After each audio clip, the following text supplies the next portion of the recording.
하나의 계좌에서만 2013년부터 2016년까지 38개 보수우익단체와 개인에게 61차례에 걸쳐 25억가량이 지원된 것입니다.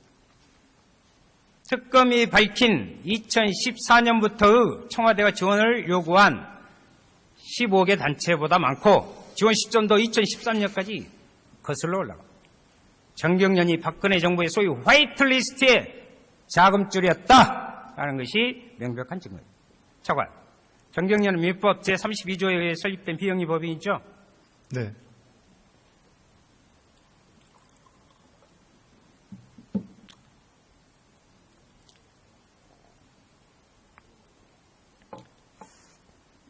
민법 제38조에는 법인이 목적 이외의 사업을 했을 때 법인의 설립 허가를 취소할 수 있다라고 규정되어 있습니다. 그런데 정경련 정관 제1조에는 올바른 경제정책을 구현하고자 되어 있는데, 잠깐, 지금의 정경련이 올바른 경제정책을 구현을 하는 단체입니까? 생각 어떠십니까?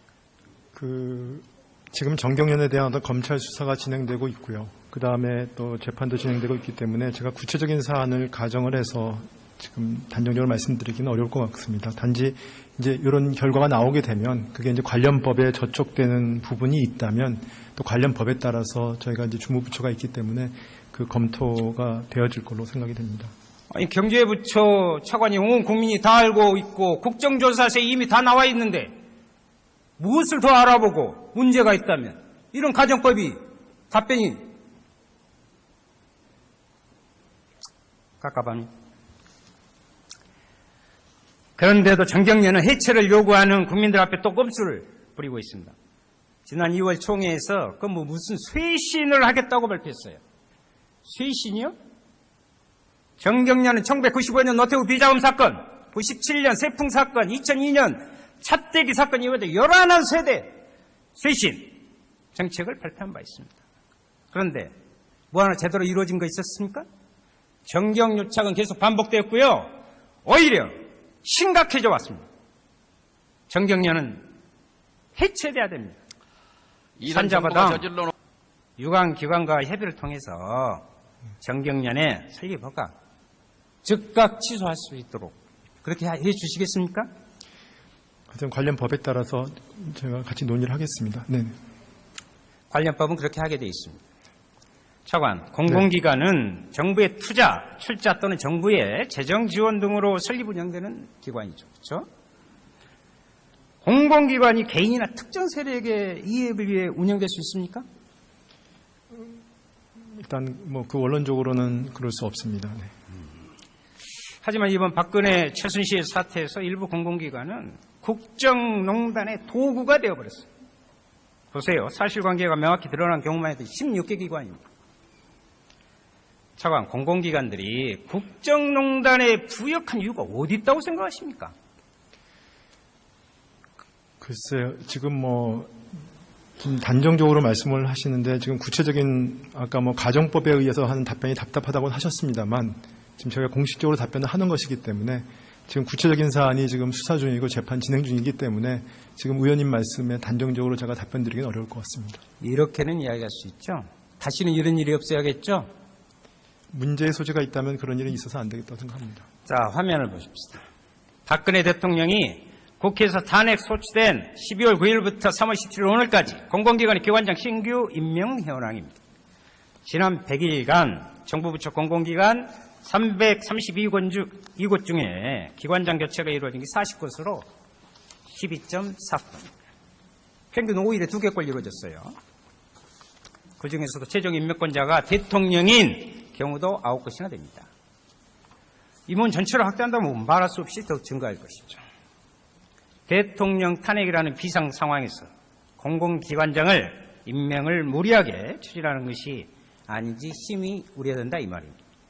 또 정부 관직에 있다가 공공기관으로 자리를 옮긴 관료 출신 기관장이 24명으로 60%에 달합니다. 물론 관료 출신이 갖고 있는 장점도 있겠죠. 그런데 폐해도 만만치 않습니다. 임원 인사를 짧은 시간 무리하게 추진하기보다는 공공기관의 총체적 개혁과 함께 50여일 후 세워질 차기 정부의 연기한다고 생각하는데 차관 의견 부탁드립니다. 네, 공공기관장에 대한 인사권은 저희 기재부에서 가지고 있지 않기 때문에 기재부 차관이 의해서 답변하는 거는 좀 어려움이 있다는 걸 말씀드립니다. 장관님은 멀리 가셨습니까 지금? 이제 해외 출장 중이신데 장관님이 오셨다 하더라도 같은 답변일 겁니다. 이 부분에 장관이 대해서 계시더라도 답하기 힘들 것이다. 네. 차관, 공공기관 운영위원회를 기획재정부로부터 독립시키고 공개참여형 이사제와 근로자 이사제 등을 도입하고 이러한 전면적인 개혁이 필요하다고 보는데 이 부분에 대해서는 한 의견을 한번 주십시오.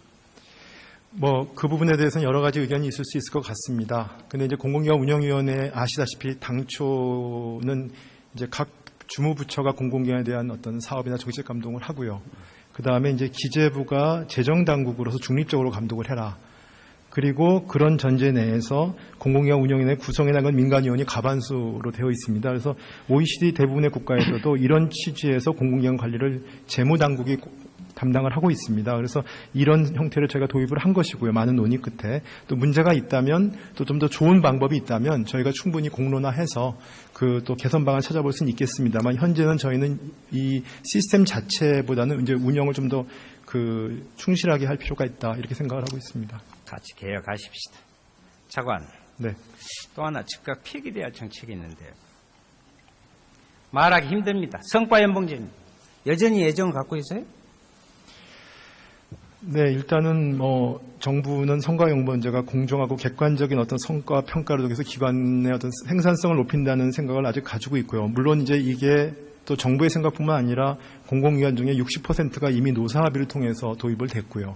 나머지 부분에 대해서도 여러 노사합의는 없었지만 법률 자문을 통해서 지금 제도가 도입되어 있는 상황입니다. 그래서 이 부분에 대해서는 일단 당초 계획대로 차질 없이 시행하는 게 바람직하다는 게 정부의 일관된 입장입니다.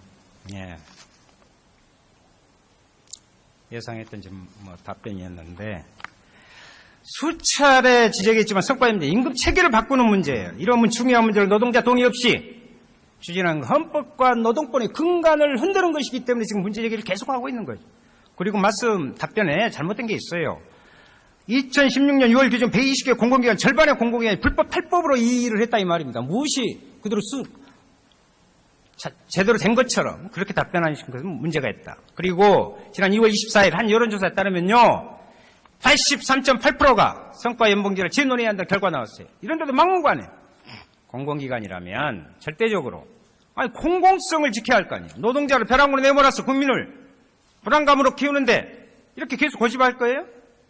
무모함 내지는 무지의 대표적인 박근혜 정책의 성과연봉제 즉시 폐기돼야 된다 이렇게 생각합니다. 들어갈 수 없습니다.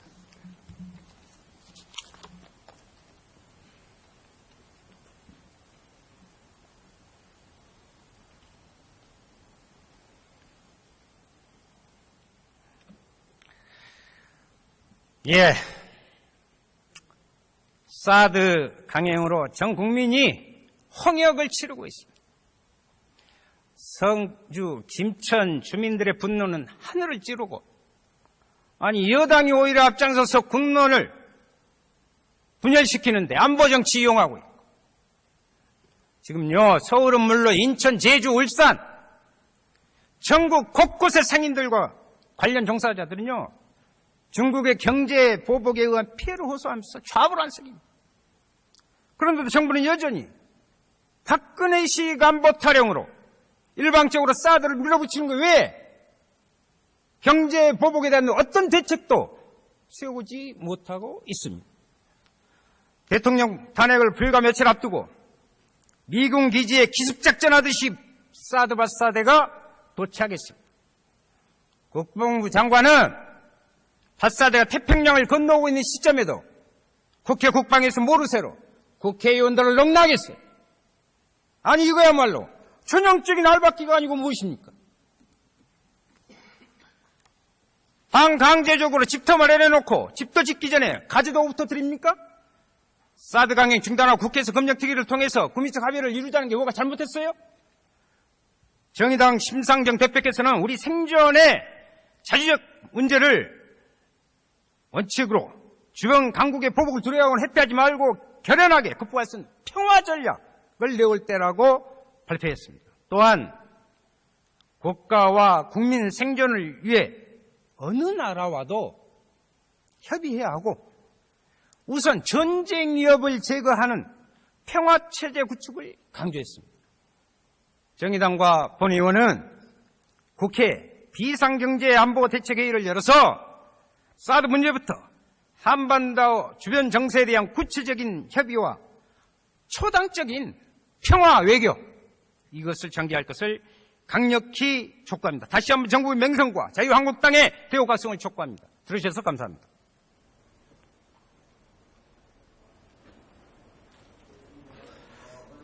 윤수호 의원 수고하셨습니다.